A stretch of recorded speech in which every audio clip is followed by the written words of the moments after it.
Alors, shalom, shalom, bien-aimé du Seigneur, mon frère, ma soeur, que Dieu te bénisse. Bienvenue à notre temps d'exhortation. Je suis le frère Chris Roland Ouattara et que Dieu vous bénisse. Alors, nous allons prier le Seigneur, nous allons nous confier à sa grâce, au nom du Père, du Fils et du Saint-Esprit. Nous nous confions à toi, Dieu notre Père. Nous voulons te recommander tous ceux qui nous suivent.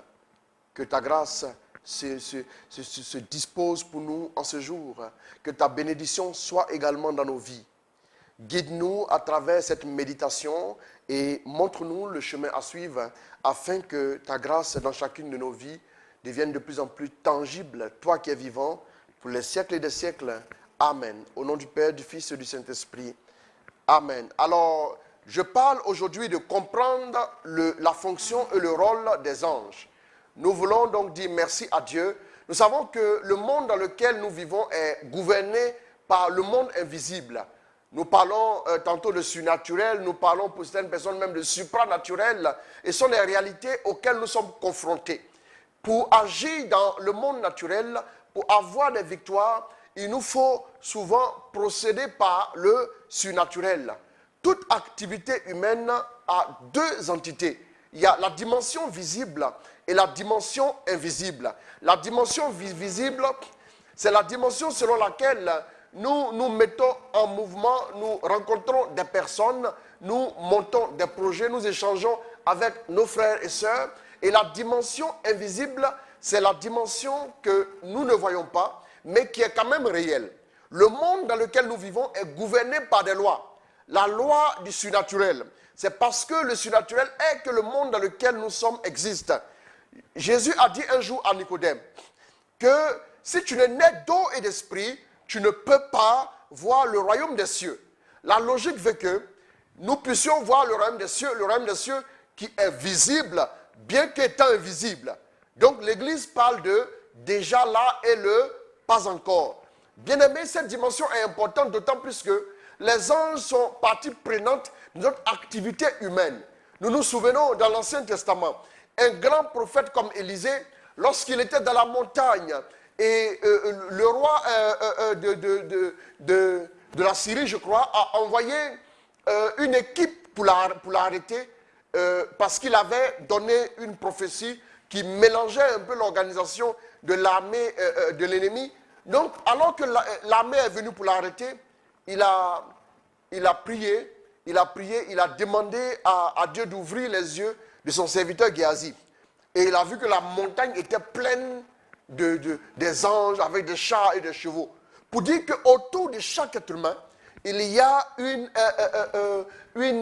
un déploiement d'anges. Voilà, je vais dire ça comme ça. Il y a donc des anges qui sont en constante activité. Bien aimés, si nous ne prenons pas conscience de cette réalité, nous ne serons pas assez efficaces pour agir dans le monde surnaturel. À un moment donné des combats de notre vie, à un moment donné des épreuves que nous vivons, nous avons besoin du soutien des anges. Nous avons besoin de la collaboration des anges pour remporter la victoire. Il faut que tu saches, bien-aimé, que les anges sont des êtres spirituels au service de Dieu et obéissant à ses ordres pour le bien de ses serviteurs. Ils sont donc puissants en force. Ils sont puissants en force et sont aussi les collaborateurs des missionnaires. Donc, les anges sont des êtres célestes, ils sont des êtres spirituels, ils sont des êtres qui peuplent le royaume des cieux pour agir selon les ordres du Seigneur. Ils sont aussi des adorateurs, ils sont aussi ceux qui vont en mission pour obéir aux ordres du Seigneur. Ils occupent une place très importante dans le plan de Dieu et à nos côtés.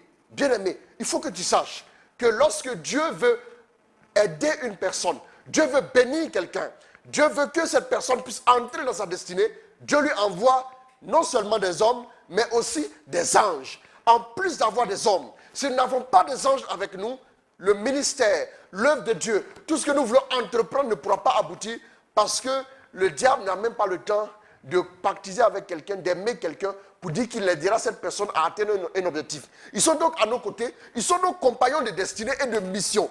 Les anges sont donc nos associés. Et ces associés, ces collaborateurs-là, ils ne sont pas vraiment connus. Ils ne sont pas connus. Voilà pourquoi beaucoup de chrétiens vivent une vie si fragile, une vie si faible, une vie si défaitiste. Tout simplement parce qu'ils n'ont pas encore compris qu'ils ont des collaborateurs qui peuvent eux aussi travailler avec eux, qui peuvent leur venir en aide, qui peuvent les délivrer de certaines situations, qui peuvent les prendre en main et les aider à atteindre leur plein potentiel et pourquoi pas entrer même dans l'accomplissement de leur destinée. Nous allons donc voir, à travers cette exhortation, nous allons voir 12 points pour comprendre la fonction et le rôle des anges.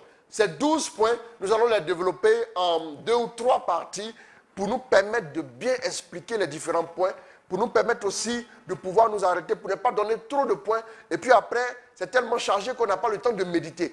Surtout dans l'intérêt de notre vie spirituelle, dans l'intérêt de la méditation, nous allons partir en 2 parties ou même en 3 parties. Bien aimé, le premier point à retenir sur le rôle et la fonction des anges, c'est que les anges sont des adorateurs de Dieu. Le premier point, c'est qu'ils sont des adorateurs de Dieu. Nous allons lire un passage qui va nous aider, tout de suite à découvrir la première fonction des anges, à savoir qu'ils sont les adorateurs.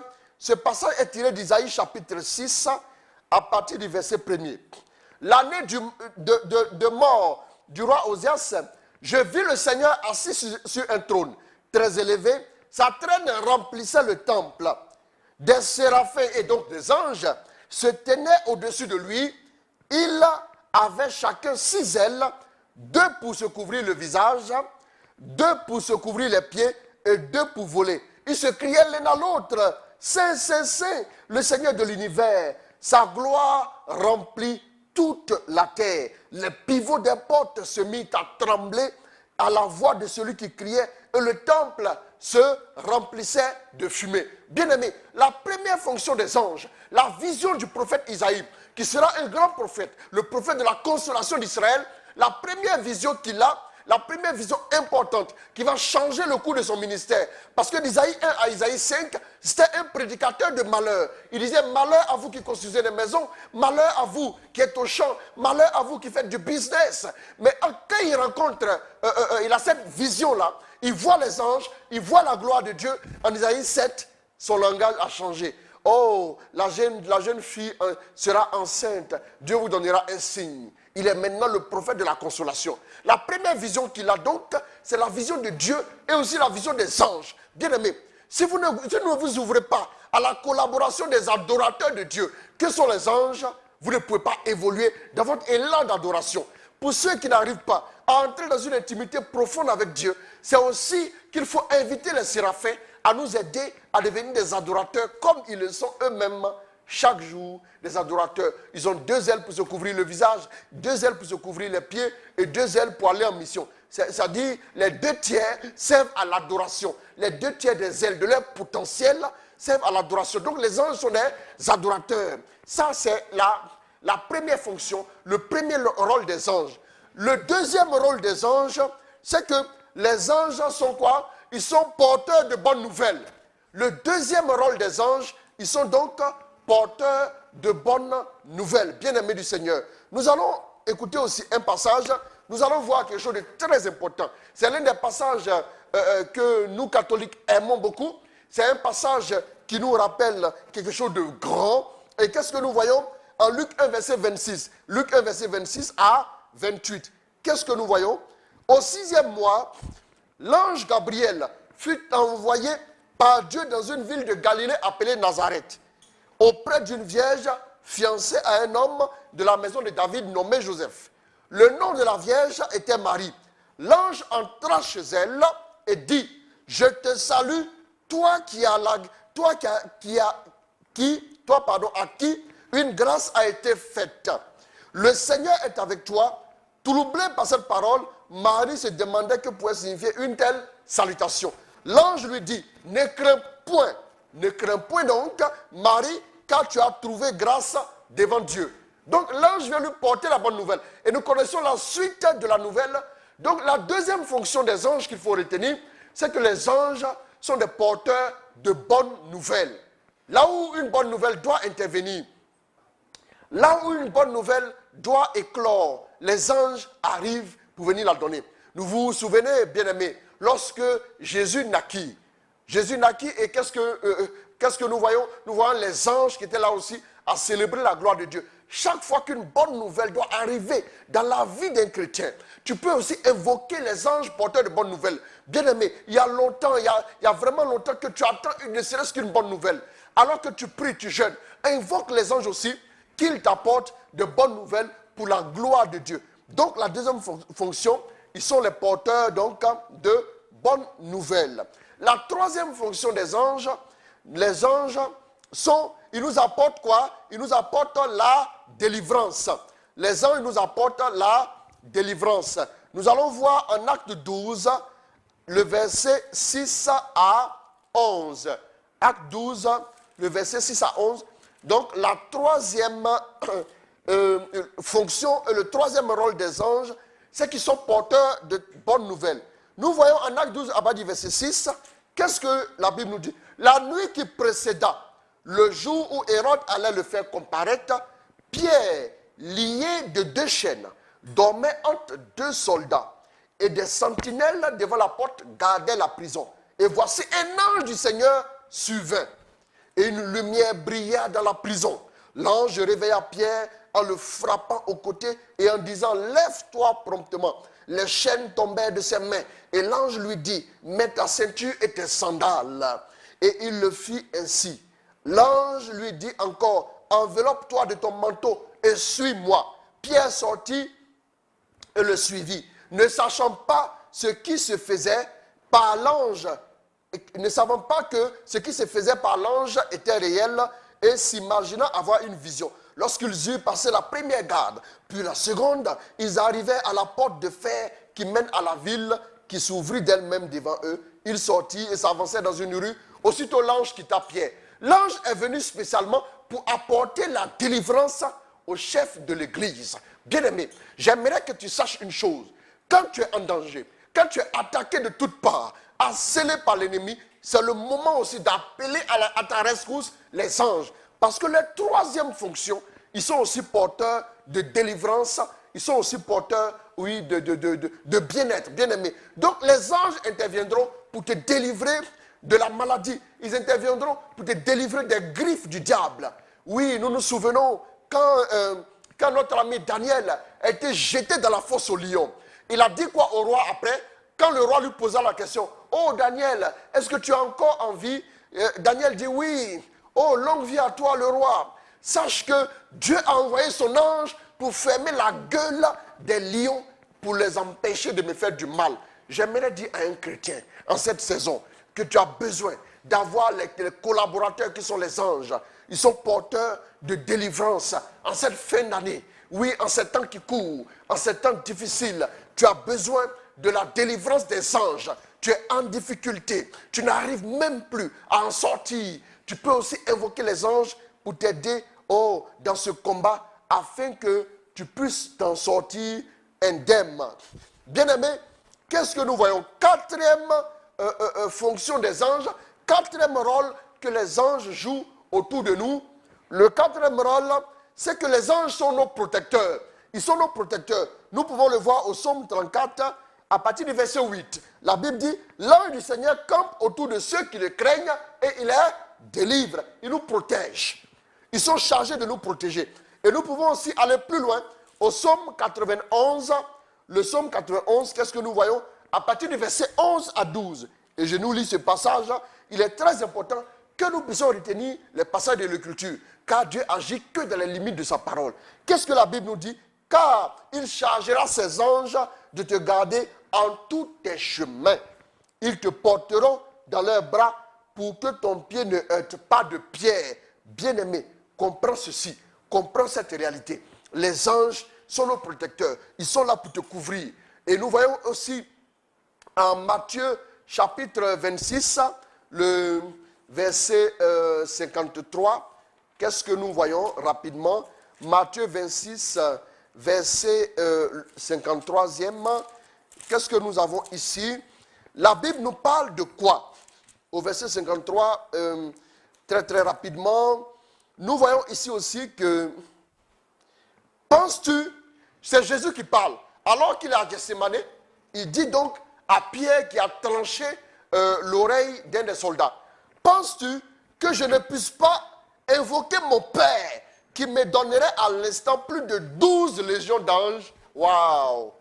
Ça veut dire que les anges sont des protecteurs. Bien-aimés, tu ne peux pas évoluer dans cette vie, dans ce monde si dangereux. Tu ne peux pas évoluer, oui, dans la vie active, sans la protection des anges. Bien-aimé, avant de sortir de ta maison, invite-les à te couvrir. Avant de prendre la route pour aller en voyage, invite-les à te prendre en main. Tu vois ici qu'au Psaume 91, la Bible dit qu'ils te portent dans les bras pour que ton pied ne vienne à heurter une pierre. Ça veut dire que même quand tu es dans l'avion, les anges ne vont pas se contenter de dire que tu es dans l'avion, mais ils vont aussi te porter pour ne pas que tu aies une quelconque difficulté, parce qu'ils doivent rendre compte à Dieu. Bien-aimé, j'aimerais dire à un chrétien que dans les temps dans lesquels nous sommes, tu as besoin de collaborer avec les anges. Tu as besoin de les appeler à tes côtés. Tu as besoin de les inviter dans tout ce que tu fais pour qu'ils te protègent, pour qu'ils te gardent, pour qu'ils prennent soin de toi. Bien-aimé, il faut que tu prennes conscience de cette dimension aussi qui est à ta disposition pour te permettre de remporter des victoires. La cinquième fonction des anges, le cinquième rôle des anges, les anges sont aussi des combattants envoyés pour nous aider à remporter des victoires. Ce sont donc des combattants, oui, qui nous sont envoyés pour nous aider à remporter des victoires. Nous prenons le livre de Josué, Josué chapitre 5, le verset 13, pour illustrer cette cinquième fonction. Qu'est-ce que nous voyons? Nous voyons au chapitre 13 au verset 13 du 5e chapitre du livre de Josué, nous voyons que comme Josué était près de Jéricho, Jéricho est symbolisé par le lieu du combat, le lieu de l'adversité, le lieu où les difficultés deviennent de plus en plus tangibles et réelles. Donc c'est le lieu où nous avons besoin réellement de soutien. C'est le lieu où nous avons besoin de remporter la victoire, bien aimés. Et donc, qu'est-ce que nous voyons? Comme Josué était près de Jéricho, il leva les yeux et regarda. Voici un homme se tenait debout, devant lui son épée nue dans la main. Il alla vers lui et lui dit, es-tu des nôtres ou de nos ennemis? Il répondit, non, je suis le chef de l'armée de l'Éternel. J'arrive maintenant. Josué tomba le visage contre terre, adora et dit, qu'est-ce que mon Seigneur dit à son serviteur? Pourquoi l'ange arrive maintenant? Parce que c'est le moment du combat. Ce sont des combattants hors pair, des combattants chevronnés. Bien-aimés, il y a des combats que tu ne pourras pas remporter tant que tu es seul. Pourquoi l'ange? Alors que Josué, en Josué 1, est présenté comme étant un combattant aguerri. En Josué 1, Dieu lui dit, ne t'inquiète pas, personne ne tiendra devant toi. Malgré que Dieu lui ait dit, personne ne tiendra devant toi. Qu'est-ce que nous voyons? Nous voyons que l'ange intervient. Dieu envoie l'ange. Parce que Dieu a compris que si l'ange n'est pas avec Josué, la victoire ne pourra pas se manifester. Tu as besoin dans tous les combats. Ce sont des combattants chevronnés. Tu as besoin, je disais tout à l'heure dans l'introduction, que les anges sont puissants en force. Ce sont des combattants. Je prêche sur ces fonctions des anges, sur le rôle des anges, parce que leur rôle est méconnu.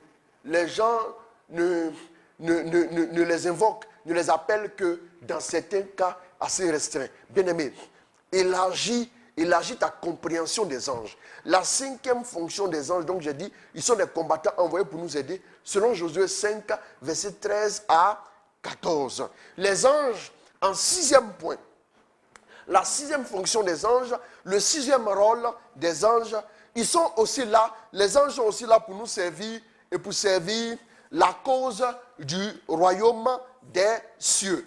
Qu'est-ce que nous voyons? Nous pouvons le voir en Matthieu 4, le verset 11. Nous allons lire rapidement ce passage, Matthieu 4, le verset 11. Nous voyons ici que la Bible nous parle de... Alors le diable le laissa. C'est-à-dire, après les tentations de Jésus au désert, lorsqu'il a été tenté sur toutes ses formes, la Bible dit que le diable l'a tenté, il a envoyé sur la montagne pour lui montrer le monde entier. Il lui a demandé, transforme cette pierre en pain. Et il lui a même dit, jette-toi, le Seigneur te gardera et tout. Et il a même cité un passage, la petite histoire. Le diable même a cité un passage pour dire, jette-toi par-dessus la falaise. Et parce qu'il a dit, il donnera ordre à ses anges. Donc lui-même, il fait allusion à la protection des anges. Il veut dire que lui-même, il sait que les anges sont là en permanence. Qu'est-ce que nous voyons? Alors, lorsque le diable s'éloigne de lui, alors le diable le laissa, et voici, des anges vinrent auprès de Jésus et le servirent. Bien-aimé, quand nous sommes dans la volonté de Dieu, Dieu envoie des anges pour nous servir. Pourquoi pour nous servir? Parce que nous sommes faits à l'image et à la ressemblance de Dieu. Vous et moi, bien-aimé mon frère, bien-aimé ma soeur, toi et moi sommes créés à l'image et à la ressemblance de Dieu. Les anges, en tant que chrétiens, sont là aussi pour te servir. Et parce que Dieu a investi en toi pour hériter le royaume, les anges sont aussi à tes côtés pour te servir. Pour que tu sois dans le besoin, tu puisses les appeler pour les envoyer en mission, bien-aimé. J'aimerais que tu comprennes cette réalité. Donc, je disais, c'est, je crois, la sixième fonction des anges. La sixième fonction des anges, ils sont donc là pour nous servir et pour servir la cause du royaume des cieux. Bien-aimé, mais il faut que tu comprennes une chose. Il faut que tu saches que si tu es ignorant de cette réalité, tu ne pourras pas jouir de ces bénédictions. Pourquoi est-ce qu'il y a certains chrétiens qui vivent une vie chrétienne victorieuse? Pourquoi d'autres chrétiens aussi, qui sont alors qu'ils sont nés d'eau et d'esprit, qui ont donné leur vie à Jésus, qui l'ont accepté comme leur Seigneur et Sauveur. Mais pourquoi cette deuxième catégorie de chrétiens vit une vie de défaite, une vie de déchéance, une vie de chaos, une vie permanente de maladie, une vie permanente de chagrin, de persécution à outrance? Bien-aimé, j'aimerais que tu saches que les anges sont partie prenante dans la vie. Vous allez voir que pendant tout le ministère de Jésus, depuis sa naissance, regardez bien, depuis la naissance de Jésus jusqu'à sa résurrection, les anges étaient là. Et même son ascension, les anges étaient encore là. Vous vous souvenez, quand Jésus est né, il y a des anges qui viennent tourner dans la zone. Quand Jésus est à Gethsémane, il y a un ange. Quand Jésus est au désert, il y a encore un ange qui vient. Quand Jésus doit faire son premier miracle, bien aimé, on aura l'occasion de lire, soit dans la deuxième partie de l'enseignement. Quand Jésus doit faire son premier miracle, la Bible nous dit, lui-même il a dit, désormais vous allez voir les anges monter et descendre au-dessus du Fils de l'homme. Au moment où Jésus est en agonie, il est en difficulté, les anges sont encore là. Au moment où il est ressuscité, les anges sont là. Un ange vient rouler la pierre et l'ange encore vient parler aux femmes. Au moment où il est enlevé au ciel, son ascension, un ange encore vient pour parler encore de lui. Ça veut dire qu'il n'y a pas de vie qui puisse expérimenter le succès. Il n'y a pas de vie qui puisse expérimenter la faveur. Il n'y a pas de vie qui puisse expérimenter la victoire sur la mort, tel qu'il n'y a pas des anges qui sont actifs et qui interviennent. Bien-aimé, comprends donc que tu ne peux pas te passer d'eux. Nous allons voir maintenant la septième fonction des anges. La septième fonction des anges, le septième rôle des anges. Après le septième point, nous allons nous arrêter. Oui, nous allons nous arrêter pour que nous puissions méditer avec ces 7 premiers points, pour que nous puissions aussi retenir quelque chose de vraiment important. Donc, la septième fonction des anges, c'est que les anges nous conduisent sur le chemin de notre destinée. Ce sont des conducteurs, ce sont nos conducteurs sur le chemin de notre destinée. Allons-y rapidement dans les Écritures, en Exode, chapitre 23, verset 20. Et qu'est-ce que nous voyons? La Bible dit, c'est Dieu qui parle, « Voici, j'envoie un ange devant toi pour te protéger en chemin et pour te faire arriver au lieu que j'ai préparé. » Bien-aimé, fais attention. Il dit quoi? Pour te protéger en chemin et pour te faire arriver au lieu que j'ai préparé. Arriver au lieu que Dieu a préparé, c'est quoi? C'est le lieu de la destinée. C'est le lieu, la terre promise, bien-aimé. Quand Dieu a promis au peuple, il a dit, je vais te mener jusqu'en terre promise. Dieu ne pouvait pas réaliser ce projet. Dieu ne pouvait pas accomplir ce projet sans mettre un ange devant son peuple. J'aimerais dire à un enfant de Dieu, j'aimerais dire à vous tous qui me suivez, j'aimerais dire à vous tous qui m'écoutez, que tu ne peux pas atteindre ta destinée. Si Dieu t'a dit que tu vas te marier, il envoie un ange qui va te guider jusqu'au mariage. Si Dieu a dit que tu vas avoir un emploi stable, il va envoyer un ange pour te guider jusqu'à l'emploi. Si Dieu a dit que tu seras toujours à la tête, un ange se mettra devant toi, chargé de te conduire jusqu'à ce que tu fasses quoi? Jusqu'à ce que tu arrives à la tête. Je vais donc t'expliquer une chose essentielle. Bien-aimé, toi qui me suis, les anges sont des conducteurs pour nous mener dans notre destinée. Tu ne peux pas accomplir ta destinée sans l'aide des anges. Tu ne peux pas ne pas invoquer les anges de ta destinée. Bien-aimé, Dieu t'a-t-il appelé? À quoi Dieu t'a appelé? À devenir un homme d'affaires? Est-ce que Dieu t'a appelé à devenir un prédicateur, chantre, que sais-je encore? Ou bien Dieu t'a appelé à construire des orphelinats, des hôpitaux? Si tu n'appelles pas les anges, si tu ne tiens pas compte d'eux, tu vas voir que tu auras du mal. Parce que tu vas rencontrer beaucoup de combats. Nous allons voir plus tard, dans la deuxième partie, que lorsque Daniel va prier, il va demander quelque chose à Dieu. Et lorsque l'ange sera en train de venir, avec quoi? Avec la réponse à la prière, nous allons voir qu'il aura une opposition. Il aura fallu encore que Michel, à partir de la prière de Daniel, soit déployé depuis le ciel pour faire quoi? Pour ouvrir la voie, pour que la réponse qui a été envoyée par l'ange puisse arriver. J'aimerais dire à un chrétien que les anges sont disposés à te conduire pour que toi aussi tu entres dans ta destinée. Oui, il y a longtemps que tu participes aux prières. Il y a longtemps que tu as entendu la parole de Dieu. Mais je veux te dire, à travers ces 7 premiers points concernant la fonction et le rôle des anges, que tu dois comprendre cette fonction et les 7 points, tu dois encore les méditer pour savoir que dans chaque domaine de ta vie, tu as besoin du secours et de l'intervention des anges. Je m'arrête là pour la première partie. Que le Seigneur te bénisse, que le Seigneur te bénisse, qu'il t'accorde vraiment sa grâce, qu'il t'accorde son soutien et son appui à tous les niveaux. Bien-aimés, nous allons encore prier le Seigneur. Père, nous voulons te bénir pour cette première partie du message sur comprendre la fonction et le rôle des anges. Merci pour tes enfants qui nous suivent. Merci pour ta grâce dans leur vie. Déploie, oui, la couverture angélique pour eux. Déploie l'aide, oh, des anges, qui leur apportent des bonnes nouvelles, qui leur apportent des délivrances, qui leur apportent aussi la protection. Que les anges aussi soient des combattants à leur côté pour qu'ils remportent des victoires. Qu'ils soient aussi à leur côté pour les servir et qu'ils les conduisent sur le chemin de leur destinée. Que ton nom soit béni, que ton nom soit glorifié. Toi qui es définitivement vivant pour les siècles sans fin.